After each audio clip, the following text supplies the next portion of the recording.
Olá, tudo bem? Vamos para mais uma aula, algumas dicas desta vez sobre o Império Romano. Roma foi dividida em 3 fases.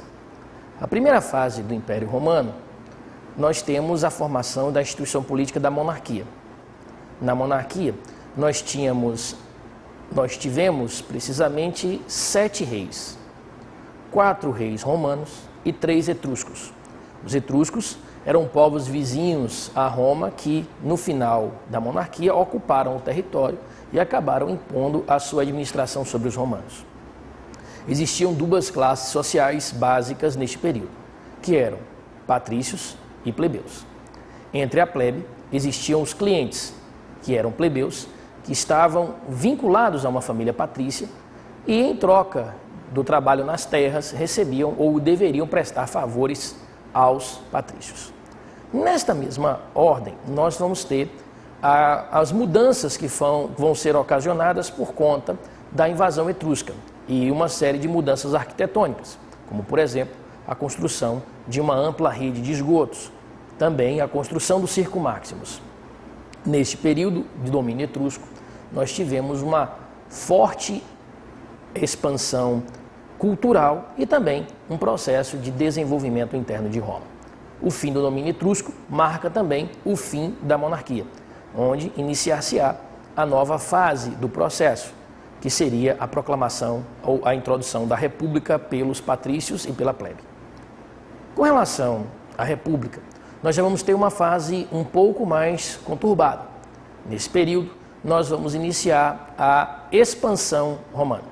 A expansão em direção à Europa, em direção ao norte da África, em direção à parte da Ásia, principalmente ali no chamado Oriente Médio. O início da expansão romana é na própria Península Itálica, dominando primeiro os etruscos, depois gauleses e posteriormente os gregos que estavam na parte sul. Após dominar o sul, inicia-se a expansão via Mediterrâneo, só que lá eles encontraram os cartagineses, que eram os senhores do Mediterrâneo naquele período.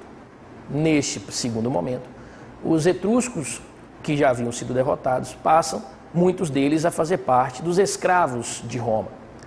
E os gregos, da mesma forma. Só que os gregos tinham um conhecimento náutico e acabam passando esse conhecimento náutico para os romanos.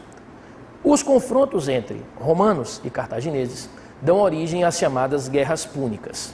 Durante essas 3 guerras púnicas, Roma obtém a vitória e o domínio total sobre o mar Mediterrâneo, gerando inclusive a expansão Mare Est Nostrum, ou Mar é Nosso. Neste período de o Mar é Nosso romano, vai também começar a ocupação de outras regiões, dominando aí toda a Europa, norte da África, parte do Oriente Médio e, posteriormente, todo o Oriente Médio, com exceção do atual Irã.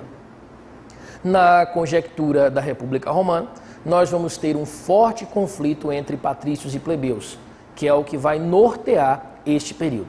Por conta desses conflitos incessantes, algumas leis surgem para tentar minimizar as dificuldades dos romanos, dos patrícios e dos plebeus romanos, como a Lei Licínia, a Lei Canuleia, as leis que são criadas para atender este princípio. Depois disso, começa-se algumas rebeliões de escravos, devido ao processo de expansão e da crise econômica de Roma, mas a crise da República e o Império é tema para a nossa próxima aula. Um abraço, até mais.